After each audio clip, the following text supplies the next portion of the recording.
හරි. පුතේ අපි කතාවට යමු. මේ වෙනකොට ඔයාලා ඉන්නවා 25 දරුවෝ 26 දරුවෝ 27 දරුවෝ ටික ඉන්නවා. 25 26 දරුවන්ට තේරලා තියෙනවා මතක තියාගන්න මේ වැදගත්ම වෙන්නේ බහුතර දෙනා. හරිද? පන්තික ගොඩ දාන ගුරුවරයා කියන. හේතුව මම උදාහරණයෙන් කියන්නම්. පුතේ අපේ තාක්ෂණ වේදය සඳහා විද්‍යාව කියන විෂය ඇතුලේ තියෙන්නේ ගණිතය සහ භෞතික විද්‍යාව. රසායන විද්‍යාව, ජීව විද්‍යාව, IT මේ කොටස් වල සම්මිශ්‍රණයක්. එතකොට ඔයාට සිද්ධ වෙනවා මේ හැම කොටසක්ම ක්‍රමානුකූලව ඉගෙන ගන්න. හොඳට බලන්න දැන් බහුතරයක් හිටපු පන්තිවල පුතේ මතක තියාගන්න හරි කෙනෙක් දෙන්නෙක්ගේ ප්‍රතිඵල ඇවිල්ලා තියෙනවා මේ බහුතරයකට ප්‍රතිඵලයක් නැහැ. හරිද? දැන් ඊට සාපේක්ෂව අපි කරපු ක්‍රියාවලිය පුතේ හොඳට මතක තියාගන්න. අපේ පන්තියක ළමයි 30ක් ලියනකොට පුතේ AB එනවා 16ක් 18ක් වගේ. ඒක බලන්න මේ කියන දේත් එක්ක ඔයාලා තේරුම් ගන්න ඕන. හරි? ඔයාලා තේරුම් ගන්න ඕන දේ තමයි පුතේ මතක තියාගන්න. සමස්ත ඕවරෝල් ප්‍රතිඵලය දාන්නේ 9. හැබැයි බහුතරයක් තුල ඉහළම ප්‍රතිඵලයක් එනවා නම් ඒ ළමයින්ට ඒ විෂය ඇතුලේ අන්න ඒකත් එක්කවල සම්බන්ධ වෙන්න ඕන. දැන් උදාහරණයක් ලංකාවේ තියෙන ළමයි 900 වාඩි SFT පන්ති. ඒක කෝ ප්‍රතිඵල? කෝ ප්‍රතිඵල? හේතුව තමයි පුතේ මේ සමහර විෂය කරුණු ඔයාලට ක්‍රමවත්ව දෙන්නේ නැහැ. ක්‍රමවත්ව දෙන්නේ නැහැ. මම උදාහරණයක් කියන්නම් ඔයාලට. මතක තියාගන්න. දැන් තාපය වගේ කරුණකදී හරිද?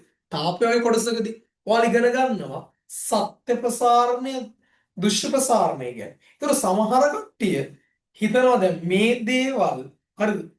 හරි උගන්වන්න සූත්‍රයට විතරද? නෑ පුතේ මේකේ තියෙනවා සිද්ධාන්තමය පදනම.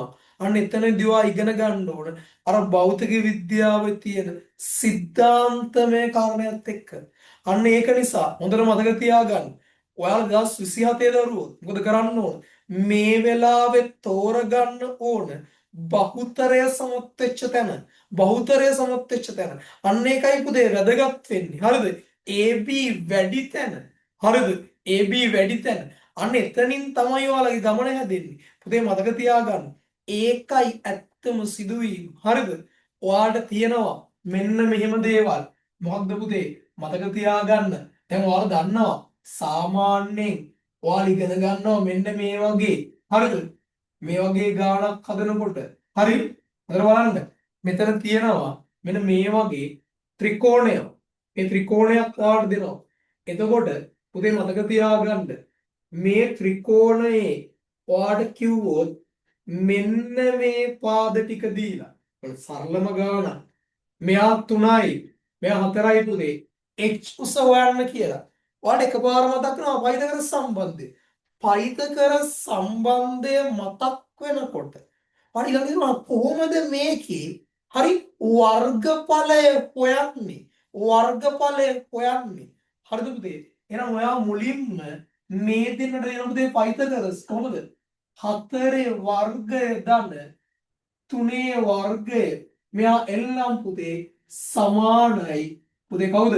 L වර්ග. එතකොට පුතේ මෙයා 16 ධන පුතේ 9 මෙයා 25යි මෙයා සමානයි L වර්ගය නම් L කියන්නේ 25 වර්ගමූලය පුතේ ආ 5යි ඊළඟට ඔයාලට හිතෙන්න හරි එහෙනම් මෙයා පාදමට ගත්තොත් හරිද මෙයා අඳින්න පුළුවන් අපට මෙන්න මේ විදියට හොඳට බලන්න මෙයා 5යි නම් මෙයා h නම් අපි ලියන මෙන්න මෙහෙම මේ තියෙන ත්‍රිකෝණ වර්ගඵලය භාගය ගුණ කිරීම ආධාරකය ගුණ කිරීම ලම්බ කුස ඊළඟට පුතේ බලන්න මෙයා හරිද සමානයි භාගය ගුණ කිරීම ආධාරකය ගුණ කිරීම ලම්බ කුස එතනදී මෙයාට පුතේ මෙයා කැපෙනවා හරි 4 3 12 සමානයි 5h එහෙනම් මෙයක් 5න් බෙදෙනවා මෙයක් 5න් බෙදෙනවා පුතේ අන්න ඒ විදිහට හරිද මේක සරලම ගාන හරි හැබැයි මේ දේවල් ඔයා හරියට ඉගෙන ගන්න ඕන හරිද එහෙනම් ඔයාගේ අනාගතේ මම තාමත් කියනවා 25 දරුණු තාම වෙලාව තියෙනවා. ඔයාලට වාර විභාග ක්ලියර් ගන්න බැරි නම් මේ වෙනකොට සමහර පන්තිවල තාපය වගේ බලය වගේ ප්‍රධාන කොටස් කිරිලා නැහැ. ඒවා කවදද ඔක කරන්නේ? විභාගෙන් පස්සේද ඉගෙන ගන්න. පුතේ මේ වෙනකොටත් ඔයා වාර විභාගෙ හිර වෙනවනම් මම තාම 26 27 කතා කරන්නේ නැහැ. මොකද හේතුව අපේ ගාවට දරුවෝ එන්නේ අන්තිම මොහොතේ මේ රැලි වලට ගිහිල්ලා අනාථ වෙලා එහෙම නෙමෙයි මුලින්ම 27 26 දරුවෝ දැම්ම එන්න කැමති කට්ටිය. හැබැයි 25 දරුවන්ට මම මේ තාම කතා කරන්නේ.